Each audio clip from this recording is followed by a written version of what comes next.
Bonjour, je m'appelle Tian Gildenis et dans cette vidéo, j'aimerais discuter d'un sujet vraiment très important, à savoir mon identité en Christ. Car je dois toujours trouver mon identité en Jésus-Christ seulement. Selon ce que la Bible enseigne, je ne dois pas trouver mon identité dans le type de vêtements que je porte, dans la maison dans laquelle je vis, dans le type de véhicule que je conduis. Tout est à propos de notre Seigneur Jésus-Christ et nous devons savoir qui nous sommes en Christ et c'est ce dont nous parlerons dans cette vidéo. Mais mon frère et ma sœur, puisqu'il s'agit toujours de notre Seigneur Jésus-Christ, alors prions ensemble d'abord. Père, au nom puissant de Jésus, nous glorifions ton nom. Merci Seigneur, car nous savons que la Bible dit que où 2 ou 3 sont réunis en mon nom, je suis au milieu d'eux.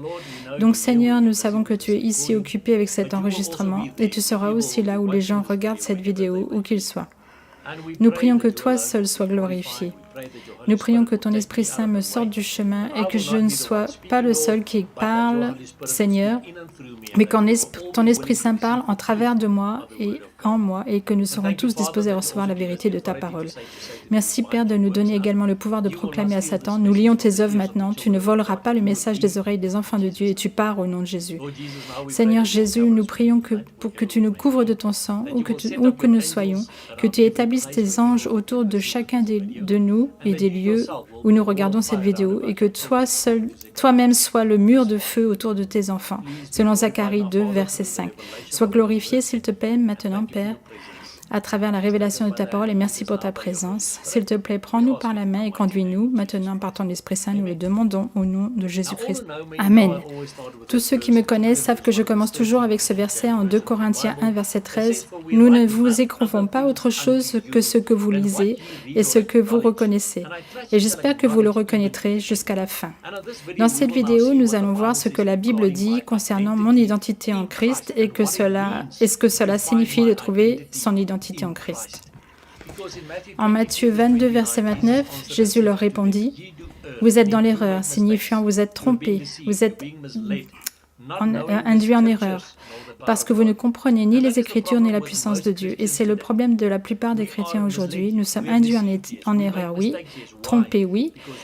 Pourquoi? Parce que nous ne connaissons pas les Écritures. Et pourquoi ne les connaissons-nous pas? Parce que nous ne connaissons pas l'auteur des Écritures. Et seulement lorsque nous entrons dans une relation personnelle avec Jésus-Christ, après l'avoir reçu dans nos vies et avoir été baptisés de son Esprit Saint, à travers son Esprit Saint, nous donne-t-il fin en ces Écritures. Alors nous apprenons à connaître la puissance de Dieu dans nos vies personnelles. Voyons maintenant ce que dit la Bible à propos de la recherche de son identité en Christ. 2 Corinthiens 5, verset 17 dit, « Si quelqu'un est en Christ, il est une nouvelle créature. Les choses anciennes sont passées. Voici, toutes choses sont devenues nouvelles. »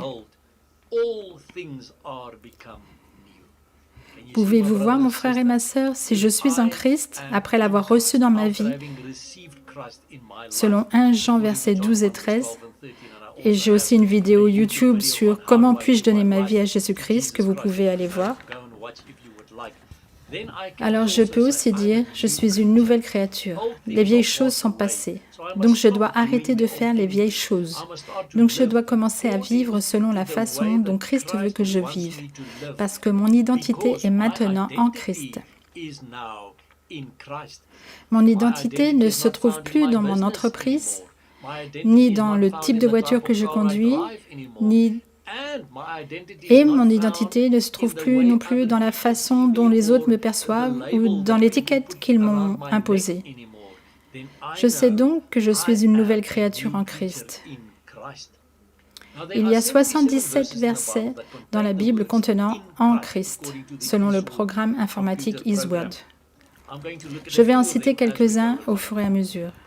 Mais vous voyez, si j'ai reçu le Seigneur Jésus-Christ et qu'il m'a délivré, nous lisons en Jean 8, verset 36, « Si donc le Fils vous affranchit, vous serez réellement libre. » Je suis libre, mais de quoi? Libre du monde, libre du péché et des choses du monde. Et il m'aide.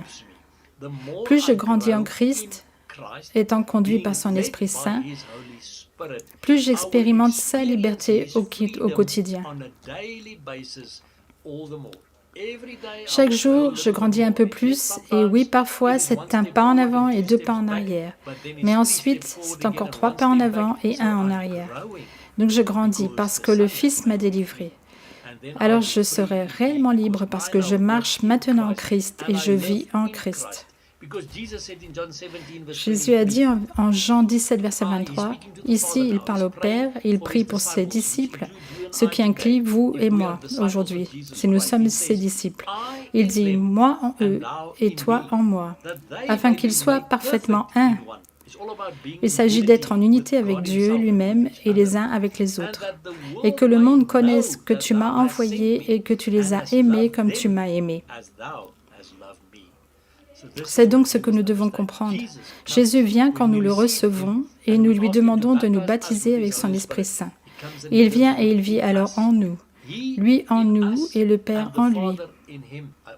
J'ai aussi une vidéo YouTube, Dieu est une Trinité, un Dieu trinitaire, que vous pouvez aller regarder si vous voulez, pour comprendre que le Père est en Jésus et que Jésus est dans le Père. L'Esprit Saint est en moi et les trois sont un. Pour que le monde sache que Dieu a envoyé Jésus et nous a aimés comme Dieu le Père a aimé son Fils.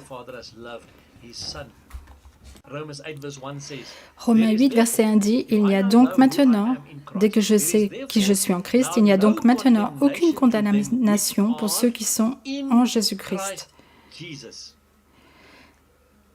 Mais dans plusieurs Bibles, ce verset se termine ainsi, alors que la vraie parole de Dieu ne s'arrête pas là. Il y a une condition à cela. Il n'y a donc maintenant aucune condamnation pour ceux qui sont en Jésus-Christ, lesquels ne marchent point selon la chair, mais selon l'Esprit. Et ça, c'est la condition. Si je ne marche plus selon la chair, si je ne fais plus les choses du monde, parce que je marche selon l'Esprit, et qu'il me conduit, et si j'écoute le Saint-Esprit, et que je lui suis obéissant et que je fais ce que la Bible dit, alors il n'y a plus de condamnation pour moi qui suis en Jésus-Christ. Tant de gens veulent juste dire « Je suis en Jésus-Christ, toutes choses sont passées, je suis une nouvelle créature et je n'ai plus rien à faire. » Je suis désolée, ce n'est pas vrai. Vous devez encore marcher selon l'Esprit et être conduit par l'Esprit Saint et demander à l'Esprit Saint de vous conduire et de vous révéler les Écritures et de devenir obéissant à ce que la parole dit. C'est ce que signifie avoir mon identité en Christ pour devenir de plus en plus semblable au Christ. 1 Corinthiens 1, versets 30 et 31 dit « Or, c'est par lui que vous êtes en Jésus-Christ, lequel, de par Dieu, a été fait pour nous. » Voyez ça, nous sommes en lui et il a été fait pour nous. Qu'a-t-il été fait pour nous? Sagesse, justice, sanctification et rédemption. Selon ce qui est écrit, celui qui se glorifie dans le Seigneur. Vous voyez, mon frère et ma sœur, je ne peux pas me glorifier en moi-même. Je ne peux pas me glorifier de ma propre sagesse, de ma propre justice, de ma propre sanctification, de ma propre rédemption. Je n'ai pas ça à l'extérieur du Christ. Je n'ai ça qu'en Christ, qui de Dieu s'est fait pour nous ces choses. Et donc, si je me glorifie en Christ. Je me glorifie de ce qu'il a fait pour moi et de ce qu'il est devenu pour moi. Et maintenant, il vit en moi et moi en lui. Alors maintenant, je vis dans sa sagesse et je suis conduit par la sagesse de l'Esprit Saint. Je fais sa justice. J'ai aussi une vidéo aussi sur ce qu'est la justice. Donc je vis et je fais sa justice et je reçois sa sanctification et sa rédemption. Quel merveilleux Dieu nous servons, qui a rendu tout ça possible pour nous et d'être avec lui dans toute l'éternité. Colossiens 1, verset 27 dit que Dieu a voulu faire connaître quelle est la glorieuse richesse de ce mystère parmi les païens, à savoir Christ en vous, l'espérance de la gloire. Quel est mon espoir de gloire? Que le Christ est en moi. Je suis une nouvelle créature. Je suis en Christ et c'est mon espoir de gloire. Parce que si je ne suis pas en Christ, je n'ai aucun espoir de gloire éternelle. Je n'ai pas d'espoir de sanctification. Et je n'ai aucun espoir de salut, de rédemption. Je n'ai aucun espoir de pouvoir vivre dans la justice, mais seulement en Christ Jésus. Puis-je le faire? Et c'est un mystère parmi les gentils. Et je ne fais partie de ce mystère que lorsque je reçois le Seigneur Jésus-Christ dans ma vie. Et si vous ne l'avez pas encore fait, à la fin de cette vidéo, il y aura une prière que vous pouvez faire pour recevoir aussi dans votre vie et lui demander de vous baptiser de son Esprit Saint et de vous conduire par son Esprit Saint afin que vous puissiez dire aussi que vous faites aussi partie de ce mystère maintenant, du fait que le Christ est en moi, l'espoir de la gloire. En Galates 2, verset 20, nous lisons « J'ai été crucifié avec Christ, et si je vis, ce n'est plus moi qui vis, c'est Christ qui vit en moi. Si je vis maintenant dans la chair, je vis dans la foi au Fils de Dieu, qui m'a aimé et qui s'est livré lui-même pour moi. Quel Dieu merveilleux qui vient et vit en nous. Et au moment où nous le recevons et où nous lui demandons de nous baptiser de son Esprit Saint, il vient et il vit en nous. Et la vie que je vis alors, bien qu'elle soit dans la chair, par la foi du Fils de Dieu qui m'a aimé et s'est donné pour moi, c'est pourquoi, si je trouve mon identité en Christ, ce Christ qui est mort pour moi, je deviendrai de plus en plus comme lui. J'étudierai les Écritures, je passerai mes journées en prière avec lui, où que je sois, en train de conduire, en travaillant devant mon ordinateur. Je serai occupé à discuter de ces choses dans mon cœur avec mon Père Céleste et à me laisser conduire par son Esprit Saint. Et il me convaincra que je me trompe sur certaines choses où je ne montre pas vraiment son identité au monde. Et ensuite, je peux me libérer des choses du monde, et je suis libéré des convoitises du monde et des convoitises de la chair et des convoitises des yeux. Je deviens de plus en plus comme le Christ. En 1 Corinthiens 6, versets 19 et 20, il est dit « Ne savez-vous pas que votre corps est le temple du Saint-Esprit qui est en vous, que vous avez reçu de Dieu et que vous ne vous appartenez point à vous-même. » Tant de personnes me disent « Mais Tian, ne sais-tu pas que je me suis fait seule par mes propres forces et que je peux faire ce que je veux ?» Je suis désolée. Vous ne pouvez pas dire ça si vous voulez aussi proclamer que vous êtes un croyant, né de nouveau et rempli du Saint-Esprit. Car vous ne pouvez pas être les deux à la fois. Vous ne pouvez pas être un homme autodidacte et être construit vous-même si vous proclamez également être un enfant de Dieu, né de nouveau et rempli du Saint-Esprit. Parce qu'un enfant de Dieu, né de nouveau et rempli du Saint-Esprit, ne s'appartient plus à lui-même. Vous ne vous appartenez plus, car vous avez été racheté à un grand prix. Quel prix? Le sang de Jésus sur cette croix. Glorifiez donc Dieu dans votre corps et dans votre esprit, qui appartiennent à Dieu. Je ne peux donc plus participer aux choses du monde. Et nous savons donc que s'il est en moi, nous avons cette merveilleuse confirmation en 1 Jean 4, verset 4, qui dit « Vous, petits enfants, vous êtes de Dieu et vous les avez vaincus, ce qui veut dire le monde et les choses du monde, parce que celui qui est en vous est plus grand, c'est-à-dire Jésus-Christ, par son Esprit Saint, qui vit en nous, que celui qui est dans le monde. Qui est dans le monde? Satan et ses démons. Afin que nous puissions les vaincre également, si nous savons qui nous sommes en Christ. Si nous avons reçu notre identité en Christ et ne trouvons plus notre identité dans l'étiquette que notre famille nous a accrochée autour du cou. Je ne suis plus le mouton noir de la famille. Je ne suis plus ce que les gens pensent de moi. Je suis celui que Dieu dit que je suis. Je trouve mon identité en celui qui est en moi. Je ne vis plus, mais le Christ vit en moi. Quelle est l'autre promesse que nous avons? Que nous lisons en Éphésiens 2, versets 4 à 6. « Mais Dieu, qui est riche en miséricorde, à cause du grand amour dont il nous a aimés, nous qui étions morts par nos offenses, nous a rendus à la vie avec Christ.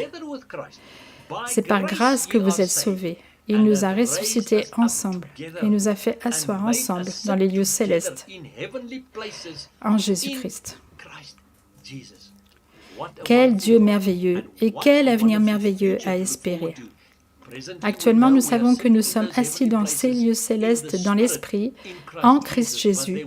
Mais viendra un jour où nous entrerons physiquement au paradis, nous-mêmes, et nous verrons ces choses et en ferons l'expérience d'une manière physique, après notre mort ou après qu'il soit venu nous emmener pour être avec lui dans l'enlèvement des saints.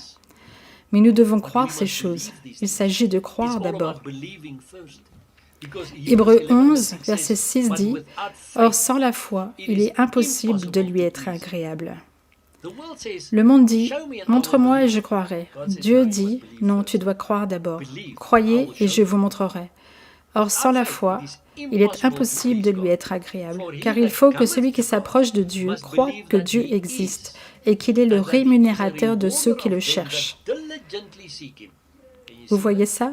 Vous devez croire qu'il existe. Un père m'a dit une fois, « Tian, mon petit garçon m'a demandé d'où vient Dieu et je n'ai pas su quoi lui répondre. » Je lui ai dit, « C'est ta réponse. Nous devons croire que Dieu existe. Il ne vient pas de nulle part. Il est, il était et il sera à tout jamais. Il existe et vous devez croire qu'il existe. Vous voyez, ça commence par la foi. Je dois d'abord croire ce que dit la Bible. J'ai aussi une vidéo YouTube sur ce qu'est la foi que vous pouvez aller regarder si vous le souhaitez. Vous devez donc croire qu'il existe et qu'il est le rémunérateur de ceux qui le cherchent.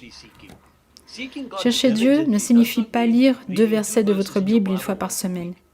Le chercher signifie de passer du temps avec lui, avec la parole de Dieu et avec le Dieu de la parole. Dans la prière, dans l'étude biblique, en discutant de ce que vous avez lu avec d'autres personnes autour de vous, pour ensuite grandir dans sa grâce et dans votre foi. Donc, si je sais quelle est mon identité en Christ, quels seront les résultats dans ma vie? Que vais-je vouloir commencer à faire pour être comme lui, pour être comme il veut que je sois? De faire les choses qu'il veut que je fasse. Nous lisons une partie de ça en 1 Pierre 4, versets 8 à 10, où Pierre dit « Avant tout, ayez les uns pour les autres une ardente charité. » La charité signifie l'amour, car la charité, qui veut dire l'amour, couvre une multitude de péchés. Exercez l'hospitalité les uns vers les autres, sans murmure, comme de bons dispensateurs des diverses grâces de Dieu. Que chacun de vous mette au service des autres le don qu'il a reçu. Vous voyez, si je sais quelle est mon identité en Christ, je sais que je suis maintenant un bon dispensateur de la grâce multiple de Dieu et j'aurai un amour fervent envers ceux qui m'entourent et j'exercerai l'hospitalité envers ceux qui m'entourent sans réticence, sans gémir ni murmurer. J'utiliserai les dons que j'ai reçus pour servir les autres autour de moi, car j'ai maintenant trouvé mon identité en Christ. 1 Pierre 1, verset 14 à 16 dit « Comme des enfants obéissants, ne vous conformez pas aux convoitises que vous aviez autrefois, quand vous étiez dans l'ignorance. » Vous voyez, les choses d'autrefois sont passées. Toutes. Je suis une nouvelle créature maintenant. J'ai mis fin aux mauvaises choses et je m'assure que quand je vais chez un frère ou une sœur pour prier avec moi, s'il y a certaines choses de mon passé toujours bloquées, alors nous sommes libérés par le Fils Jésus-Christ. Et alors je vis ensuite comme un enfant obéissant, ne m'affaçonnant plus selon les anciennes convoitises de mon ignorance, mais comme celui qui vous a appelé et qui est saint. Mais puisque celui qui vous a appelé est saint, vous aussi soyez saints dans toute votre conduite, selon qu'il est écrit, vous serez saints car je suis saint. Ce mot conduite signifie aussi comportement en grec. J'ai aussi une autre vidéo, soyez saints, de ce que Dieu nous demande sur notre chemin de sanctification pour devenir de plus en plus comme lui. En 1 Jean, verset 4, versets 7 à 11, on lit « Bien-aimés, aimons-nous les uns les autres, car l'amour est de Dieu, et quiconque aime est né de Dieu et connaît Dieu. Celui qui n'aime pas n'a pas connu Dieu, car Dieu est amour. » L'amour de Dieu a été manifesté envers nous en ce que Dieu a envoyé son Fils unique dans le monde afin que nous vivions par lui. Rappelez-vous Galates 2:20, ce n'est plus moi qui vis, c'est Christ qui vit en moi. Si je vis maintenant dans la chair, je vis dans la foi au Fils de Dieu qui m'a aimé et qui s'est livré lui-même pour moi. Et cet amour consiste non point en ce que nous avons aimé Dieu, mais en ce qu'il nous a aimés et a envoyé son Fils comme victime expiatoire pour nos péchés. Bien-aimé, Jésus est mort pour nos péchés, sachant ce que nous allions faire. Il a montré son amour pour nous en mourant pour nous, alors que nous étions encore dans nos péchés. Bien-aimés, si Dieu nous a tant aimés, nous devons aussi nous aimer les uns les autres de la même manière, parce que j'ai maintenant trouvé mon identité en Christ. 1 Jean 4, versets 15 et 16 dit « Celui qui confessera que Jésus est le Fils de Dieu, Dieu demeure en lui, et lui en Dieu. » Ne faites pas toujours sauter les autres hors de l'eau si vous n'êtes pas d'accord avec certaines choses qu'ils disent pour les accuser en disant « c'est un faux prédicateur, un faux enseignant ». Écoutez d'abord, cette personne confesse-t-elle que Jésus est le Fils de Dieu? La Bible dit qu'il ne peut pas faire ça s'il n'a pas l'Esprit Saint. Et la Bible dit que s'il confesse que Jésus est le Fils de Dieu, alors Dieu habite en lui, et lui en Dieu. C'est ce que la Bible dit, pas ce que je dis. Et nous avons connu l'amour que Dieu a pour nous. Et nous y avons cru. Dieu est amour, et celui qui demeure dans l'amour demeure en Dieu, et Dieu demeure en lui. Donc ne dites pas simplement que d'autres personnes sont des faux prédicateurs ou de faux enseignants, simplement parce que vous n'êtes pas d'accord avec certaines des doctrines. Oui, par tous les moyens, vous devez juger la doctrine des gens selon la parole de Dieu. Mais cela ne fait pas de la personne un incroyant ou que vous pouvez dire qu'il va en enfer. Laissez ça dans les mains de Dieu. Dieu est celui qui décidera. En Romains 6, verset 11, nous lisons « Ainsi vous-même, regardez-vous comme morts au péché et comme vivants pour Dieu en Jésus-Christ. Si je m'estime moi-même être mort au péché, je ne pécherai plus. Pourquoi? Parce que je suis maintenant vivant en Dieu au travers de Jésus-Christ notre Seigneur, qui vit en moi par son Esprit Saint. Et je sais que je suis conduit par son Esprit Saint, et il n'y aura aucune condamnation pour moi si je ne vis plus selon la chair, mais selon l'Esprit. Alors je peux aussi me considérer comme mort au péché.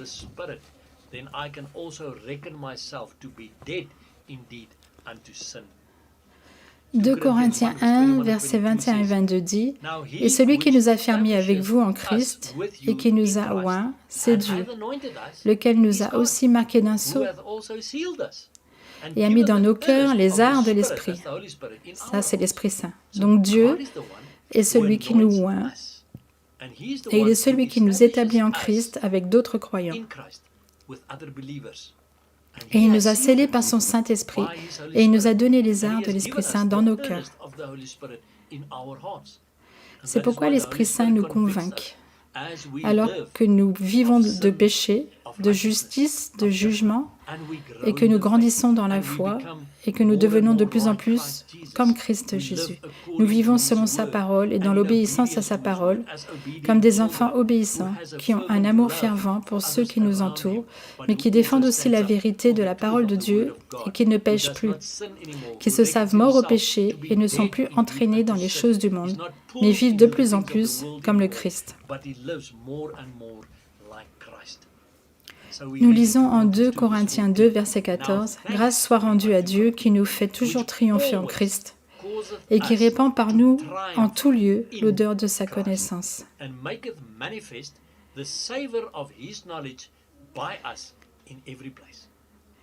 Grâce soit rendue à Dieu qui nous a fait toujours triompher en Christ. Mon frère et ma sœur, je ne peux jamais triompher des attaques de l'ennemi ou du péché par mes propres forces. C'est pourquoi nous avons également vu que si je veux me glorifier, je dois me glorifier en Dieu et non en moi-même. C'est Dieu qui rend tout ça possible et il rend manifeste en nous le sauveur de sa connaissance. Car par nous, partout où nous allons, vous voyez, les gens doivent sentir le Christ quand ils sont dans mon voisinage. Ils doivent dire « Je peux voir Jésus en toi ». Il n'y a pas de plus grand compliment que quelqu'un puisse vous faire que quand ils disent « Je peux voir Jésus en toi ».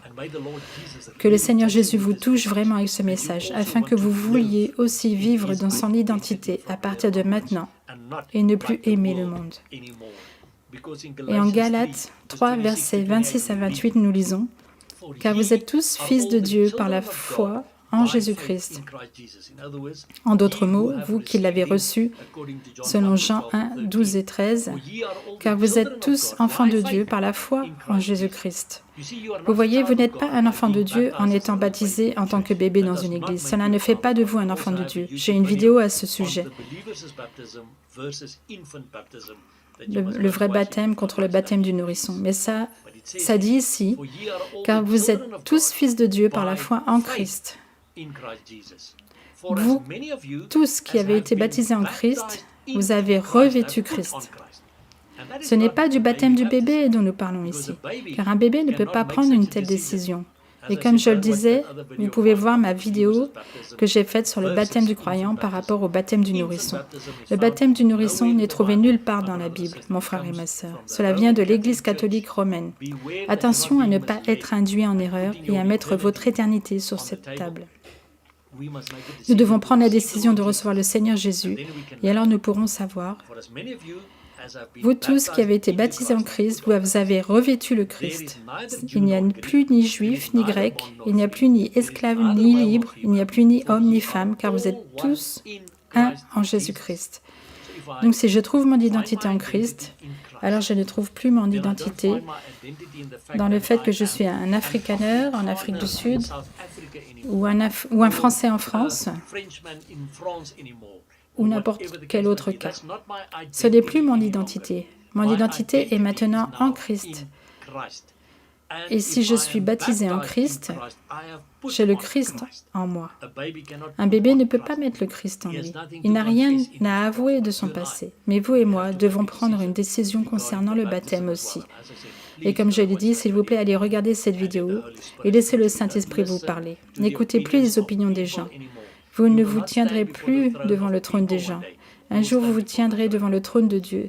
Et mon frère et ma sœur, vous savez que ce Dieu merveilleux qui a envoyé son Fils comme propitiation pour nos péchés, pour mourir à notre place, sachant ce que nous allions faire, sachant tous les péchés que nous allions encore commettre contre lui et la désobéissance dans laquelle nous allions vivre, il est mort sur cette croix il y a 2000 ans.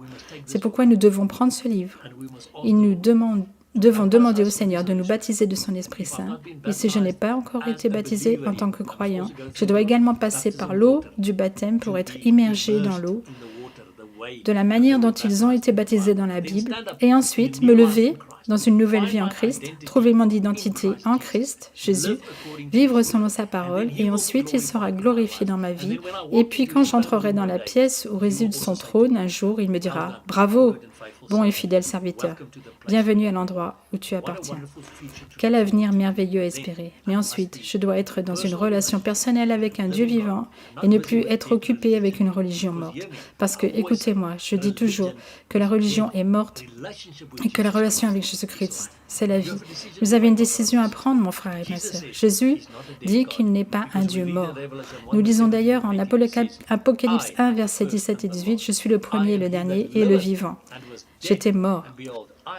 Et tout l'honneur et la gloire vont à Jésus-Christ de Nazareth. » Alors prions tous ensemble.